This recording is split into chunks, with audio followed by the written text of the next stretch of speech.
भाव के सौदे में स्त्री या पुरुष का कोई ऐसा ये नहीं आता है। पता नहीं किस महाज्ञानी महापुरुष ने ये आरंभ किया कि ये स्त्री के लिए है, ये पुरुष के लिए है, ये स्त्री के लिए है, ये पुरुष के लिए है। उन महाज्ञानी को बड़ा प्रणाम। बाकी भाव में कोई स्त्री या पुरुष नहीं होता। जब मैं वृंदावन में हूँ तो वृंदावन की भूमि पर गोपी महादेव गोपी बन जाते हैं। गोपी किसी स्त्री या पुरुष को नहीं कहते। तो जब हम कृष्ण के होते हैं तो कोई स्त्री या पुरुष नहीं होते। जब हम भगवान के होते हैं तो कोई शरीर नहीं होते हैं हम। अभी फिर कल को कोई नए शास्त्र आएंगे। अभी तो आप स्त्री पुरुष के लिए झगड़ा कर रहे हैं, फिर जो किन्नर समाज है वो अपना हल्ला मचाएगा, जी हमारा तो वर्णन ही नहीं किया। तो इस सब के झंझट में मत पड़िए। आपका भाव सच्चा होना चाहिए। आप शालिग्राम भगवान की पूजा कर सकती हैं। साधु।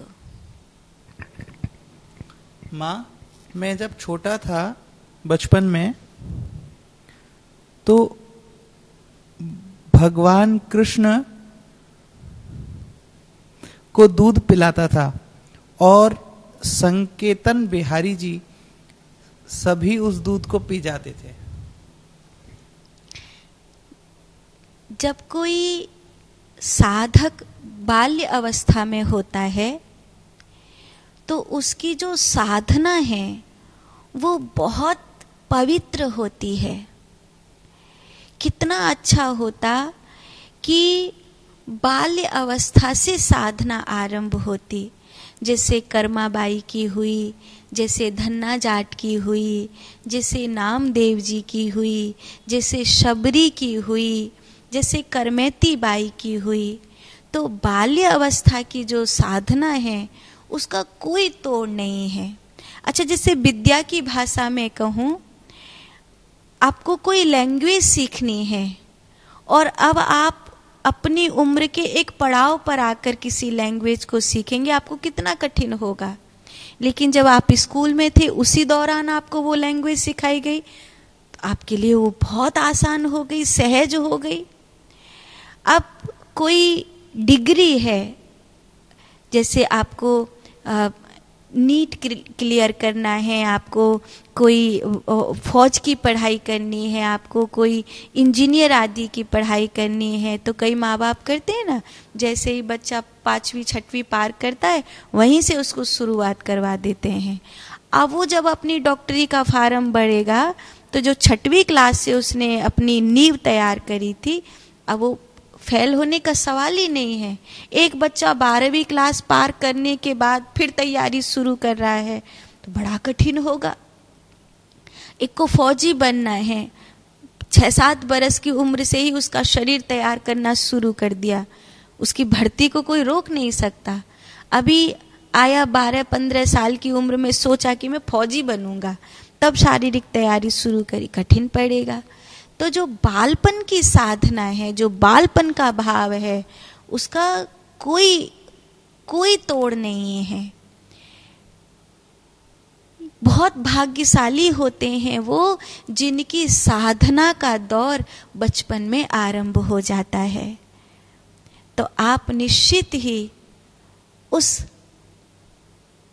पवित्र जीवात्मा को धारण करने वाले शरीर हो जिसने बचपन में ही ठाकुर जी को अपने निकट महसूस कर लिया। तो अब जब ठाकुर जी को आप भोग लगाते थे, दूध पिलाते थे और ठाकुर जी पान कर लेते हैं, तो उन क्षणों को याद करिए और वो खोजिए कि क्या ऐसा हुआ कि वो आपसे खो गए क्षण, और अगर नहीं खोए हैं तो वो वहीं की वहीं ठहरे हुए क्यों हैं, बढ़ोतरी क्यों नहीं हो रही है, और अगर बढ़ोतरी हो रही है तो वो जो मूर्ति में है वो मुझ में प्रकट क्यों नहीं हुआ है।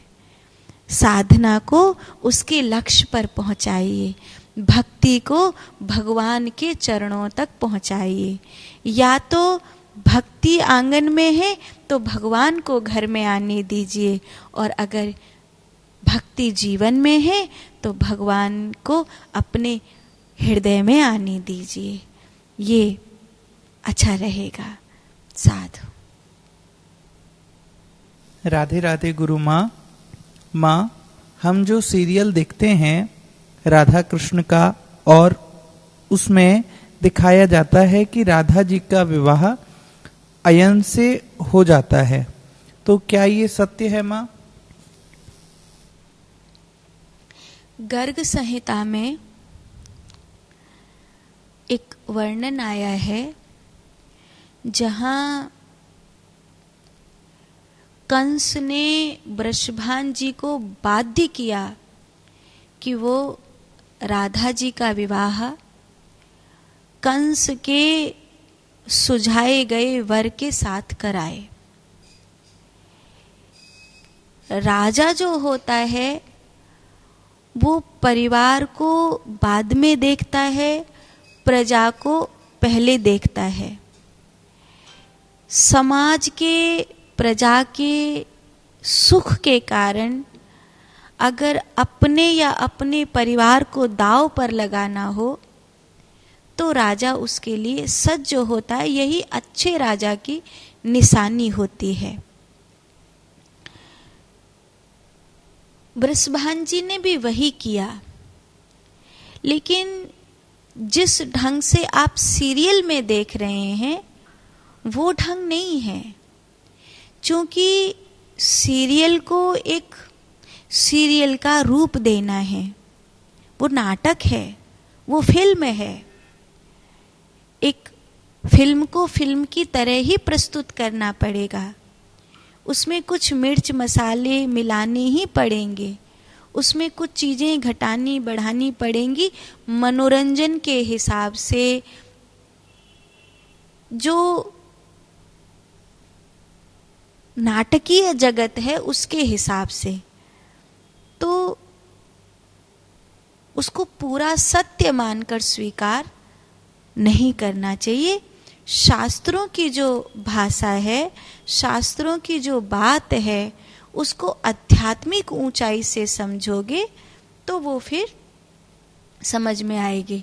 हाँ, उसमें जैसे अब हम कोई धार्मिक सीरियल देख रहे हैं तो कोई भी धार्मिक सीरियल है उसमें पहले ही लिखा जाता है कि ये मैथोलॉजी है और इस मैथोलॉजी को हम एक नाटकीय रूप मनोरंजन के हिसाब से दे रहे हैं। इसमें किसी की भी भावनाओं को आहत करने का हमारा कोई भी इरादा नहीं है। इस पर कोई भी दावा सत्यता का नहीं कर सकता, ये पहले ही लिखा जाता है। उसके बाद सीरियल शुरू होता है। तो अब जब आप उसे देख रहे हैं तो आप उसको उतना ही देखिए जितना आपको एक आध्यात्मिक नाटक को देखकर सुख मिलता है। सत्य समझकर मत देखिए। सत्य आपको किसी ज्ञानी के, किसी संत के मुख से पता पड़ेगा, या शास्त्र से पता चलेगा, या आपको अंतर अनुभूति से पता चलेगा। जैसे जगत गुरु श्री वल्लभाचार्य जी महाराज, जैसे सूरदास जी महाराज, इन लोगों को किसी ने नाटक दिखाया तब इनको पता चला कि ये भगवान की ये लीला स्थली है, ये भगवान की लीला। सूरदास जी भगवान की लीला को भीतर देख रहे हैं और उसको फिर गा रहे हैं। सूरदास जी जब कहते हैं, मैया मोरी मैं नहीं माखन खायो, रे मैया मोरी मैं नहीं माखन खायो। भोरे भई गैयन के पाछे, भोरे भई गैयन के पाछे,